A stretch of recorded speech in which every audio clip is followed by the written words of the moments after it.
Retrouvez Business 365 avec Groupe Pasteur Mutualité, assureur engagé en faveur du sport santé.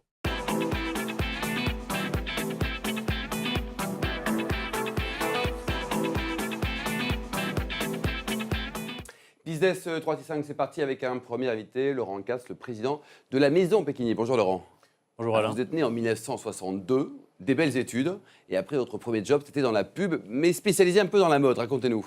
Oui, une petite agence qui s'appelait Private, qui était spécialisée dans tout ce qui était mode. On travaillait surtout avec des entreprises du Marais et du Sentier. Basé à Paris? Basé à Paris, oui. Et alors après, vous allez vivre une aventure extraordinaire au pays des logiciels, et vous allez découvrir la façon de travailler avec des Anglais, les fameux Anglais. Oui, un rapide passage dans une société d'édition de jeux. C'est le début des jeux sur PC. La société s'appelait Microprose. On faisait des jeux de simulation. Et les Anglais, c'était pas ma tasse de thé. Donc, Ni au rugby, ni dans plein de choses en fait, c'est marrant. Hein. Voilà. Et ensuite, j'ai vogué vers d'autres aventures. Et en 1991, vous êtes non pas chez Micro, mais chez Microsoft. Chez Microsoft, voilà. Une douzaine d'années passées chez Microsoft. 12 ans. 12 ans, assez incroyable. Quel job vous avez eu par exemple? Moi, j'étais responsable directeur de la région Est en France. Et c'était incroyable puisqu'on a tout créé. Je suis entré, j'étais seul au départ dans la région. Ensuite, on a recruté d'autres personnes. Et l'avènement de Windows 3.1, Windows 95. Ça fait un peu préhistoire maintenant tout ça. Maintenant, ça fait préhistoire, mais on comptait des unités vendues quand même. Aujourd'hui, on en est à compter des milliards de dollars. Avant, chaque unité vendue de Windows était fêtée. Alors, vous avez après créé une société, c'est ça? Après, j'ai créé une société dans la vidéosurveillance. Ouais. C'était le passage de la vidéosurveillance traditionnelle sur bande magnétique à la vidéosurveillance numérique. Et là, les anciens installateurs, ils ne comprenaient rien. Non. Donc, c'était l'occasion, avec deux autres personnes qui venaient aussi de l'informatique. On a créé cette société. C'est bizarre, on est tranquille chez Microsoft, on gagne plein de sous, puis on se lance. Et on risque de perdre. Oui, non, mais c'est vrai, risque de perdre, mais c'est aussi la liberté, l'aventure, ce qui est quand même, à mon avis, aujourd'hui, vraiment, c'est important. Enfin, c'est important pour moi dans la vie. Vous êtes heureux de vous lever le matin, heureux de vous coucher le soir, la vie est belle, quoi. Alors 2012, donc nouvelle aventure avec la reprise de cette belle marque de montres, Pékinier. Un petit mot sur l'historique, tout débute en 1974. Même un peu avant, 1972-73, la société est née. C'est un monsieur Émile Pékinier, qui est originaire de Morteau, dans le Doubs, qui travaillait lui-même déjà dans la montre et qui s'est dit, mais ce que je fais pour les autres, je peux le faire par moi-même. Donc il a créé sa propre marque en mettant son nom sur la marque. Et rapidement, il a connu le succès. Il a inventé des montres qui sont devenues mythiques, comme Morea, la montre Golf, qu'il a vendue mais vraiment à des dizaines de milliers d'exemplaires. Mais pas longtemps, puisque les Chinois, l'année d'après, l'ont copié et ont inondé le marché. Et ça, c'est le problème. Aujourd'hui, donc l'entreprise, vous l'avez rachetée, vous êtes combien d'actionnaires dans le groupe? On est 2 actionnaires, c'est 2 personnes privées. On a repris la société à la barre du tribunal parce qu'elle était en dépôt de bilan. Et pourquoi? C'est quoi les raisons? Parce que bon, la marque est belle. La marque est belle, mais c'était des choix de gestion, des choix stratégiques qu'a fait la société qui n'étaient pas les bons, quoi.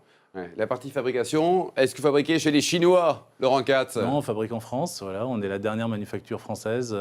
On a notre propre mouvement. On a 2 gammes. Une gamme avec notre mouvement qu'on a conçu et qu'on assemble chez nous, et une autre gamme où on achète des mouvements, mais on crée des montres qu'on assemble aussi à Morteau. Donc vous êtes dans le Jura, à quoi, 10 km de la frontière à 10 km des Suisse, Suisses, du Locle, le Dachau de Fonds. Pour les passionnés de montre, ça leur parlera. C'est là où sont presque tous nos compétiteurs. Les compétiteurs, quoi. Alors, l'effet de prisme, quand on dit « je suis français, je vends des montres », parce que les montres, on les associe spontanément plutôt aux Suisses, on a quand même une belle image de marque, on est crédible, on est crédible. On est crédible pour ceux qui connaissent un peu l'histoire de l'horlogerie, puisque au départ, les horlogers étaient français, et suite à la guerre de religion en France, ils ont quitté la France pour aller en Suisse, pays qui était plus tolérant avec les protestants.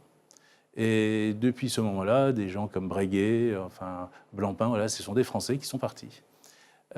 Aujourd'hui, il y a toujours une tradition horlogère, puisqu'il y a à peu près 12 000 travailleurs frontaliers formés dans les écoles horlogères françaises, qui vont exercer leur talent dans les entreprises suisses. Et vous, c'est facile de les attirer pour rester en France? Non, c'est parce que les salaires sont nettement plus élevés en Suisse. Ouais. Aujourd'hui, le coût de revient à peu près d'un horloger est à peu près le même entre la France et la Suisse. La seule différence, c'est que ce sont les charges. C'est-à-dire qu'il n'y a que 14% de charges, tout compris à la fois pour la personne qui travaille et pour l'entreprise. Et nous, c'est 50%. Oui, on a un petit peu plus. Quoi. Donc il reste nettement moins pour l'horloger. Made in France. Donc vous êtes Made in France, vous êtes produit en France. On est produit en France. Ouais. Ça aide à la vente, au moins en France, ou les gens s'en foutent? Ça commence à... Bon, d'abord, on est vraiment aidé par les médias français qui nous aident et qui nous mettent C'est en un peu avant. le petit chouchou quand même. Hein. Un peu le petit chouchou, dernier, quoi. voilà, c'est ça. Mais c'est vrai que c'est pas évident. Alors, d'un point de vue consommateur, on sent quand même qu'il y a un engouement maintenant pour le fabriquer en France.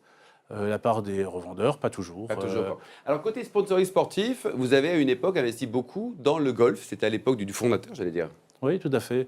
Il y avait 2 sports où il avait investi, le golf, à travers le Club Med, où il avait tous les villages équipés de golf. Il était à la fois le sponsor, il organisait des compétitions et il parrainait, C'est pas idiot, c'est une belle clientèle aussi.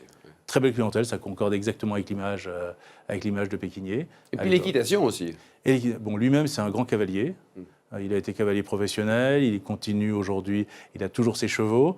Et oui, c'était une vraie passion. Et il sponsorisait tous les grands prix qui, malheureusement, entre-temps, ont été repris par Rolex, Longines. Et voilà. Vous avez mal, quoi. Mais imaginons, bon, il n'y a pas de certitude, hein, mais demain, revenir un jour dans l'équitation, parce que c'est vrai que le sport est magnifique, quoi. Oui, on a toujours des gammes de montres liées à l'équitation, on a gardé cet ADN.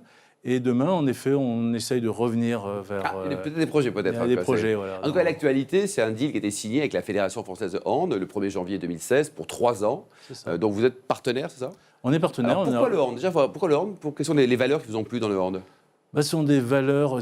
Il n'y a pas de show-off dans le hand. Et vraiment, c'est un sport à la fois populaire, mais pas populeux.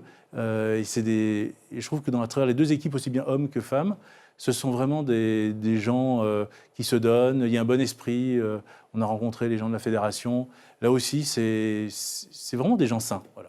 Et dans le dispositif du partenariat, bon, sans taire les secrets, vous êtes présent, vous allez créer une montre, vous faites un peu de RP? Bien sûr, on fait un peu de RP, mais surtout, on va créer une montre qui, j'espère, sera distribuée à partir de décembre, donc pour les fêtes de fin d'année. Et donc là, elle va ressembler à quoi cette montre? C'est un secret pour l'instant? Non, c'est une montre qui va être sport. Oui, c'est encore un secret. On vient juste de la présenter à la fédération. Donc oui, on va garder encore un peu le suspense. Et donc là, aujourd'hui, c'est avec un deal avec une fédé. Pourquoi pas demain des égéries dans le sport, dans le hand ou pour l'instant? Ce sera avec plaisir. Voilà, mais il faut avancer pas à pas. On est une petite société. On n'a pas non plus des... Je parle même pas des ressources financières, mais aussi des ressources humaines pour suivre les projets. Il faut des gens. Il faut des gens. Et le deal, il est passé sur 3 ans, qui est une bonne durée. Voilà, c'est ça. Ça vous paraît sérieux, 3 ans, c'est bien, on attend de bien travailler ensemble, quoi. Je pense que c'est le temps de se connaître et puis de voir si on ne sait plus, on va peut-être continuer. Belle sur ça, et merci beaucoup Laurent Casse, le président de Pékinier. On marque une petite pause et après on se retrouve pour parler de rugby.